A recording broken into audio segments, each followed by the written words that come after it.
Instagram stories. Well, that's the latest and the greatest and the biggest update from Instagram of recent. And you're probably wondering, like many people are, is Instagram stories going to take over Snapchat? What's going to happen to Snapchat? Which one should I be on? How is this going to affect Instagram? How will this affect Snapchat? And how should I use it? Well, I'm going to answer those questions to the best of my ability in our observations here in Instagram Impact. When this first launched, when Stories first was released to the public, a lot of people speculated that Snapchat would go away.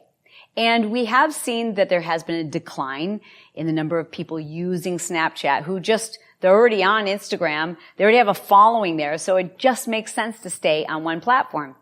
And that's the first school of thought is like, well, that's where my following is. It's really easy to just stay in one place. I should probably just use Instagram stories. If that's you, let's talk about how to best use Instagram stories.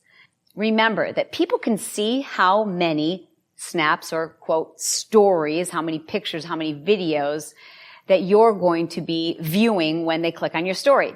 So as you can see in this example, each one of those dotted lines represents a snap or a picture or a video, if you will. When somebody clicks on your Instagram story, if they see 75,000 little dashes, it's just like kind of picking up a book that's that thick, and you're like, well, who's got time? So my personal recommendation has been, based on the feedback that I've received from Academy students as well as Instagram followers, is that they like a shorter story, something that's maybe less than 10 snaps. Now that could all change, and when it does, we promise to update you here in the Academy. Some other things you want to consider when using Instagram is that people, at least initially, are following your account for a particular type of content. Unlike Snapchat. On Snapchat, people follow you because they get you, they love you, and they want to kind of spend the day with you. They like your goofiness, and they accept the fact that you're going to post pictures of your dog and a video of your husband snoring. On Instagram, people have probably followed you kind of for the same reasons that we look at certain boards on Pinterest, meaning there's a certain type of content, a certain type of material, and a type of topic that we're expecting from that particular page. So the number one mistake that people started making when they first got on IG stories is using it like Snapchat and just kind of like posting their whole day. And they got massive unfollows. Number one is to make sure you're not posting too many stories. Number two is, remember, Instagram stories is not Snapchat. Stay consistent with the theme of your page, at least for now, until this platform evolves. The next big observation that we've seen with Instagram stories is that people have started using Instagram differently. There are those who only log in now and watch stories. And then there are those who never look at stories other than when it first launched. They're just looking at people's feed and their original profile pages, and they're really not even looking at stories anymore.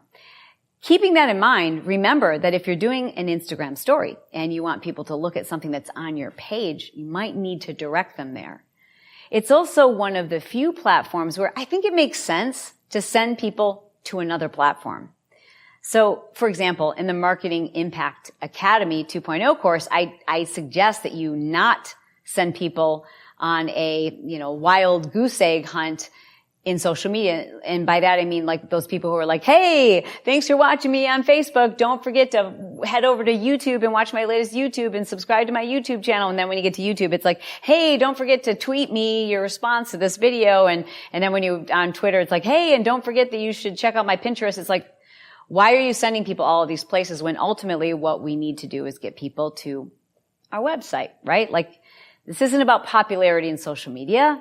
And the same is true, except on Instagram stories. Because it's only 10 seconds, or really more like 9 seconds, it's not the place to go into a monologue. It's a place for quick tips related to the topic or theme of your page. And it's a place where you can, and I think it's perfectly acceptable, to direct people to a location where they can get longer content. So in other words, if you've got a 10-minute video that teaches, your healthy cooking recipe, send them over to YouTube, or better yet, send them to your website. I think that's one of the few exceptions in social media where it makes sense to let people know where they can find deeper content. Now, we've got some great examples of people who are using Instagram stories the right way. So I want you to check those out below this video so you can get a sense of people who are building their own Instagram account and their following and their business by using Instagram stories.